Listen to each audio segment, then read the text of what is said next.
Parts, hormones, and a hell of a ride. A 13 and 14-year-old from Michigan are found safe in Chicago. We're so happy to tell you. Word is that they were angry at their parents who had forbidden their love. So this modern-day Romeo and Juliet stole a family SUV, hit the road, and yesterday, nearly 2 weeks after they disappeared, a Good Samaritan spotted them in the Windy City. Yeah, 320 miles from home. It's nice to contribute back, you know, and to maybe help somebody else out that really is in need just by keeping my eyes open, by being detailed, by paying attention. Okay, we're going to talk to him in just a second live, but Vinny, these kids, we understand now, were in probate court this morning, so we're wondering, I mean, how much trouble are they in? Because this comes down to the fact that they were missing and there was such a search, right? Yeah, well, you're going to end up, and a judge has to decide, okay, what's really going on in this family, what's going on with these children. I mean, children are not permitted to just run away on their own. Maybe what happens here is the judge sort of reads them the riot act, so to speak, sends a message, and then tries to let the family put the pieces back together. Yeah, because legally, did the kids do anything? Not really. Other than the fact that he's 14 and he was driving a car. 14 and driving, that's obviously an issue. I mean, this is an opportunity for a judge to make a difference, and not necessarily make a difference through a particular sentence, but just by being a judge on a bench speaking to a 14 and a 13-year-old, you can make an impression and perhaps get through to them in a way that a parent may not be able to get through. Obviously. Okay, well, the teens took off from their home in Clare, Michigan on August 26. Let's take you through this. 4 days later, a traffic camera caught an image of that SUV 145 miles to the north. Then last Monday, one of the teens' cell phones pinged just 15 minutes from their home. And then their joyride took them 320 miles southwest to Chicago, where they apparently wanted to see Wrigley Field. So, you know, the thing is, police are looking for him, Vinny. Families hired a private investigator. I mean, how did they do this without being detected? Yeah, that's the amazing part, because 13 and 14 years old, not the most sophisticated, right? And you've got people out there that are actively looking and searching, but they had a vehicle, so they had an ability to move around, and, you know, fortunately, it ended up the way it did. But I'm a little surprised, though, that it took this long to track them down. Yeah, well, you know, we actually talked to Braxton Wood's mom. She called us here on Raising America on Friday, and, man, you could just, I thought she was going to break down at one point because the kids were still missing. Yeah. So here's a clip of that live interview.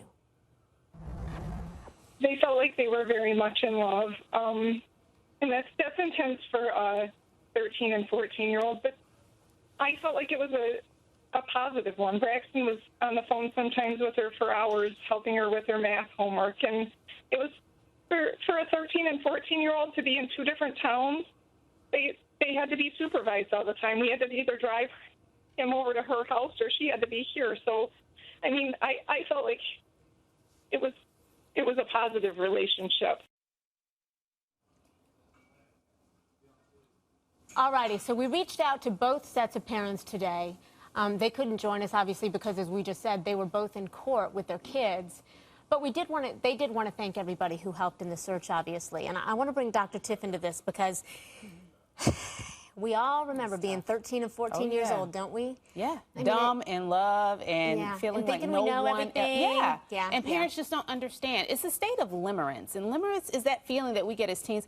It's beyond love. It's crazy, stupid love. Like, we can take, again, the invincibility kicks in. We can take on the world. Our parents just don't understand. Our love is something that nobody else gets. Just you and I, and we can run away together and we'll be fine.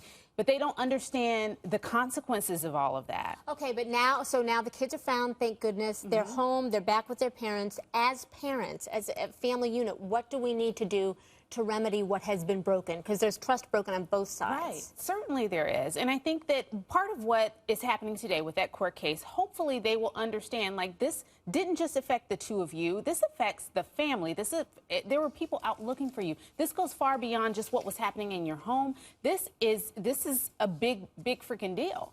And so I'm hoping that these kids and the families are able to just sit down, talk about what needs to happen going forward. This is the parents' worst nightmare. This is what they were fearful of, that they would run away together. And they did. And counseling probably would not be a bad idea. Oh, counseling is number one on the list, for sure. Alrighty. Well, had he not taken the trash out at that time, or had I gone to another coffee shop in the area, I probably wouldn't have seen it. Braxton Wood and Jaden Thomas. He's 14, she's 13. They're young and in love and mad at their parents who tried to stop their relationship, so they run away. No one could find them for 2 weeks until a guy in Chicago who had just seen the story on the news spotted Braxton near Wrigley Field. He called police and he was spot on. The kids are back in Michigan, as we said, with their parents, which is the good news. But that man who found them is Mark Zipperer, who's joining us live from Chicago. Mark, first of all, kudos to you for listening to your gut. And thank you so much for making time to be with us. Sure, thank you. So you were on your way to Starbucks, as we understand it, just yesterday morning. When did you first spot him? I mean, what caught your eye? I was doing my morning walk, dog walk, to get coffee in the paper, and on the sidewalk, and I saw Braxton throwing some trash out. And it was probably about 7:30, 8 o'clock in the morning, a little bit early for Sunday morning to see a younger kid out. And I made eye contact with him. And I vaguely remember seeing his picture on the news, and turned around to watch where he walked, and he walked right into and got into that black SUV. And I remember one of the mothers saying it was a black Ford Explorer. And sure enough, there was a car in the parking lot. So it made me look into it further, walked to the back of the car from a distance, and saw the Michigan plates. And that's when I had a really high suspicion that, that these were the kids. Did you second guess yourself at all? I mean, how did you check to make, did you do anything before you called police? Yep, absolutely. You know, I don't want to send the police on a, you know, on a call that they don't need to go to. So I got off to the side and I picked up my phone and did a little Google search, looked up a picture of the kids and felt really sure at that point. And so that's when I called 911. So how did police respond when they got there? They got there right away, and I met the police from a little bit of a distance. The kids were in a parking lot off of the side of a mobile station, and I described to the officer what I thought. I don't know that he had known about this story, and I seemed somewhat credible, and so he went over, and I watched him.